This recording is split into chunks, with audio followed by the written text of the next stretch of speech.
5-ാം തീയതി വരെ സംസ്ഥാനത്ത് ഒറ്റപ്പെട്ട മഴയ്ക്ക് സാധ്യത. ശക്തമായി പെയ്യുന്ന മഴയുടെ തീവ്രത കുറയുമെന്ന് സംസ്ഥാന ദുരന്ത നിവാരണ അതോറിറ്റിയുടെ മുന്നറിയിപ്പുണ്ട്.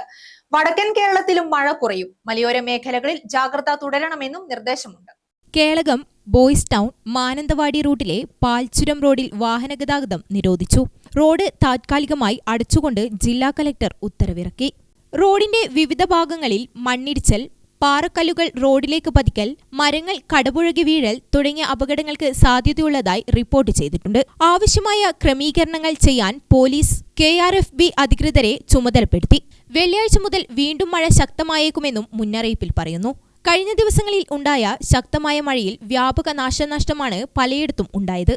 സംസ്ഥാനത്തെ മഴക്കെടുതി നേരിടാൻ ആരോഗ്യവകുപ്പ് സജ്ജമാണെന്ന് മന്ത്രി K മുരളീധരൻ അറിയിച്ചു. ഏറ്റവും പുതിയ കണക്കനുസരിച്ച് 8 മരണമാണ് സ്ഥിരീകരിച്ചത്. 8 പേരെ കാണാതായിട്ടുണ്ട്. 13 പേർക്ക് പരിക്കേറ്റു. 209 ദുരിതാശ്വാസ ക്യാമ്പുകളിലായി 5792 പേരെ മാറ്റിപ്പാർപ്പിച്ചിട്ടുണ്ട്. മലയോര മേഖലയിൽ ജാഗ്രത തുടരുമെന്നും നിർദ്ദേശമുണ്ട്. മഴയുടെ അളവ് കുറഞ്ഞെങ്കിലും ഏതു സാഹചര്യവും നേരിടാനുള്ള മുന്നൊരുക്കങ്ങൾ നടത്തിയിട്ടുണ്ട്.